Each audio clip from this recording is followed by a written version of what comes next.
He could buy everything, but what he chose instead will change how you see success forever. They say the chains of habit are too light to feel until they are too heavy to break. And every now and then a person comes along who proves that truth with the way they live, not the way they speak. This is the story of a man whose life was shaped by discipline, simplicity, and an unshakable understanding of what really matters. A man inspired by Warren Buffett's habits, not his wealth. In a world where people chase bigger houses, faster cars, louder lives, he chose the opposite. He chose a life where value mattered more than vanity, where peace mattered more than praise, where consistency mattered more than luxury.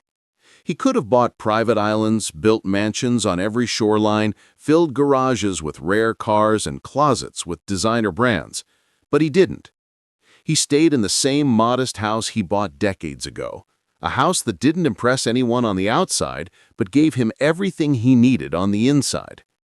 He said owning too many homes would drive him crazy, because he understood that the more things you own, the more they own you. People call it being cheap, but he called it being free. He drove an old car long after everyone else would have upgraded, not because he couldn't afford something better, but because it did its job. He didn't need to prove anything to anyone. He didn't buy a private jet until his 70s, and even then he joked about it because he knew that the moment you let luxury become your identity, you lose control of who you are. Every morning he bought breakfast at a drive-thru. On days when the market struggled, he chose the cheapest meal, and on days when things went well, he allowed himself something slightly nicer. He paid with exact change he kept in a cup in his car. But none of this was about money. It was about mindset. He understood that how you do the small things affects how you do the big things. If you're careless with $1, you'll eventually be careless with 1,000.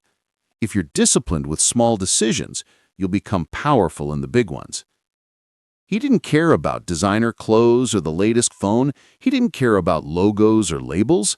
He didn't need a watch to tell others how rich he was. He used simple things because his confidence didn't come from possessions. It came from purpose. Even as a child, he saved more than he spent. While his friends wasted money, he tracked every penny. While others bought toys, he invested. While others tried to look rich, he tried to become rich. And the habits he built when he had nothing became the habits that protected him when he had everything. He is still the same man today. Still clipping coupons, still splitting bills, still avoiding unnecessary purchases. Not because he needs to save money, but because his identity was shaped long before he became wealthy. He lives rich not in material things, but in time, in freedom, in peace of mind. Most people fail with money not because they are broke, but because they can't resist the temptation to show off. They buy new phones every year, new clothes every week, new cars the moment something shinier appears. They chase the appearance of success instead of the foundation of it. They want to look wealthy instead of becoming wealthy. They spend first and save whatever is left. And since nothing is ever left, they never move forward. He lived the opposite way. He saved first, then lived on what remained. And because he protected his future before he decorated his present, he became someone who didn't need to worry about money ever again. He taught the world that money doesn't make you disciplined. Discipline makes you money. He could have retired decades earlier, but he didn't, because he loved what he did. He worked not for the lifestyle, but for the joy of building something meaningful. When you live below your means, you stop wanting to escape your life. When you build habits you're proud of, you stop needing distractions. When your mind is calm and your life is simple, you don't have to run from stress because you don't create it. Luxury often comes with chains. A bigger house demands more maintenance, a fancier car demands more attention, a lifestyle built on image demands constant upgrading.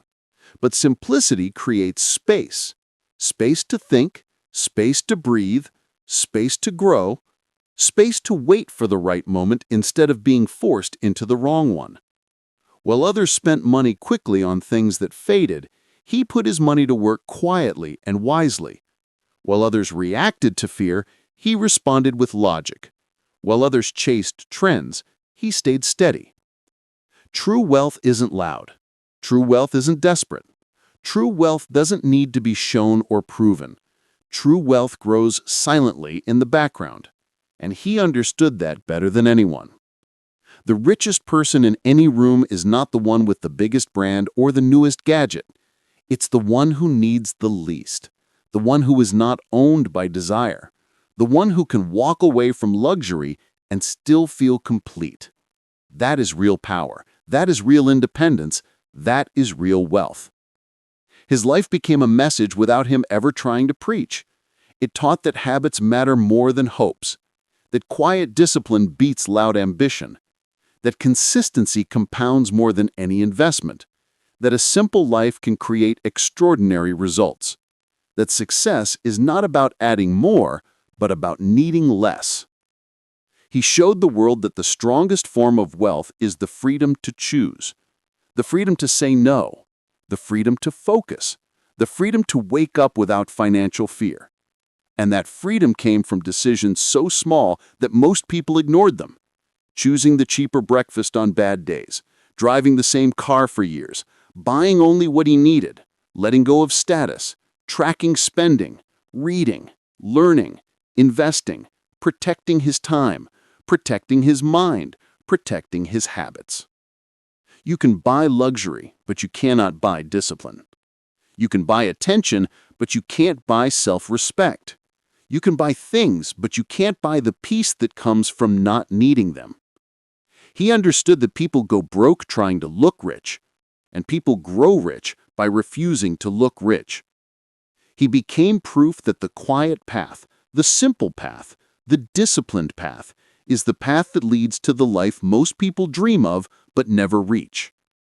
And the greatest lesson of all is this: you don't need to be rich to live this way.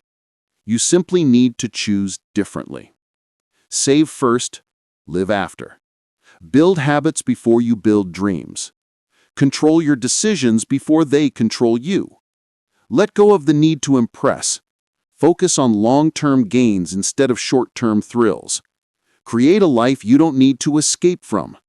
Seek peace, not pressure. Seek growth, not applause. Seek purpose, not validation. Real wealth begins the moment you stop trying to look wealthy and start trying to become someone disciplined, focused, patient, and free. Because at the end of the day, the richest person in this room is not the one who spends the most. The richest person is the one who needs the least.